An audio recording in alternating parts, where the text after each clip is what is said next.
وەک ترێندی ساڵی 2026 باسی لێوە دەکرێت هاوڵاتیەک کە لە خانوویەکی 100 مەتریدا دەژی تەنیا بۆ مانگی یەکی ئەمساڵ بڕی 700,000 دیناری کرەی کارەبای پرۆژەی ڕووناچی بۆ هاتۆتەوە. 700,000 یەک مانگ ترێندی 2026 بە هەموو هەولێر ببینی. باشە شەریکەتەیە کۆمپانیا خانی 100 مەترە خانی 100 مەتر یەک مانگ 700,000 ناگوتۆ معاشی مارش 500,000 ئەدەوەی حەلکە.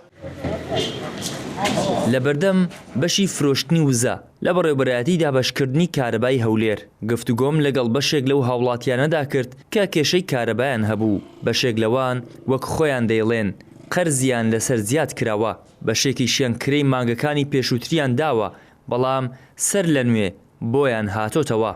هاوڵاتیەکیش دەڵێت سەرباری هەموو ئەمانە نرخەکەشیان زیاد کردووە. ئەمن مانجی 11 و 12 بەس مانجی یەک قەردارم ئێستا دەرێت و پارەی 3 مانگان قەرداری. من گوناحم چیەکەم پارەم دایتە حەداد نەهاتێ لێرە پارەی واسڵکە دەچی هەر لە هەرجێکی مڕازعات دەکەی دەرێکاکە ئەوە سیستم ئەمە ناتوانانی هیچ بکەیت. یعنی کێشەکەیان بۆ چارەسەر نەکرد. چارەسەر نەکرا ناوەڵە پارەکەمدا 23,000 لە هاتوو ئێستا دەرێتە من 71,500 قەرداری.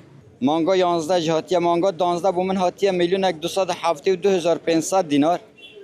مانگا یەکیش بۆ من هاتیە میلیۆنێک 806,000 ئەس هاتوو میلیۆنە 806,000 مگو ئەهلە وەسەلەن دێڕازینە مشکلە من نیە تازە تەماشا سیستەمت کەن بیشتە من 3 میلیۆن 48,000 3 میلیۆن و 48,000 بەڵێ 3 میلیۆن 48,000 دوای ئەوەی دوو وەسڵی بەتاڵیشت بۆ هاتووە. بەڵێ دو وەسڵ بەتاڵن دو وەسڵ 1 میلیۆنە 200 هاتیە 1 میلیۆنە 680,000 هاتیە. کارەبایان بڕیوی ئەوە 8 ڕۆژە بیکارە بۆمە بەڵێ چرێژی مەژی. بەپێی سیستەمی پێشووتری پرۆژەی ڕووناکی لە مانگێکدا 1 بۆ 400 کیلۆوات کارەبا بە 72 دینار بە هاوڵاتیان دەدرێت بەڵام ئێستا 350 کیلۆوات و کەمتر بە 72 دینار و دواتر دەبێت بە 108 دینار و زیاتریش. بەپێی زانیاریەکانیشمان ئێستا ئەو 400 کیلۆواتە دابەش کراوەتە سەرسی ڕۆژ واتە ڕۆژانە بۆت هەیە تەنها 13.3 کیلۆوات بە نرخی 72 دینار بەکار بهێنیت زیاتر لەو بڕا نرخەکەی زیاترە نەک بە مانگی بۆ هەژمار بکات. هاوڵاتیەکی دیکەش کە وەک خۆی دەیڵێ هیچ بڕەپارەیە قەرزدار نییە کەچی کارەباکەیان بڕیوە.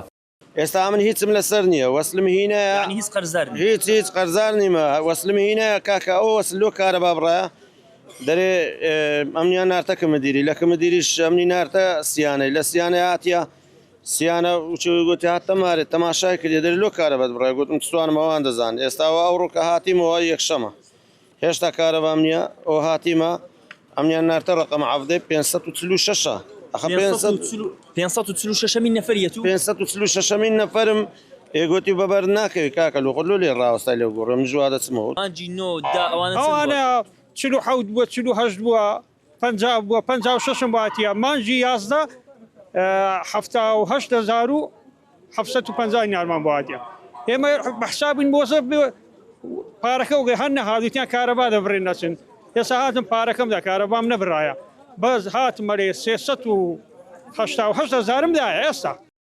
پەیام پەیوەندی کرد بە پرۆژەی ڕووناکیەوە ئاخۆ هۆکاری ئەو هەموو کێشەیەی هاوڵاتیان چییە بەڵام وەڵامی پەیوەندیەکەیان نەدایەوە. پێدەچێت وەرزی زستان ئەو دێوەزمەیە بێت کە هاوڵاتیان لە ئەزمونکردنی کارەبایی پرۆژەی ڕووناکی لی دەترسان بەڵام پاساوی ئەو کێشانە هەرچیەک بێت بڕینی کارەبای هاوڵاتیان بۆ حکوومەتێک کە بۆ سادەترین ئەرکی دارایی خۆی بەرامبەر با خەڵکی بێباک و خەمساردا ستەمێکی دیکەیە.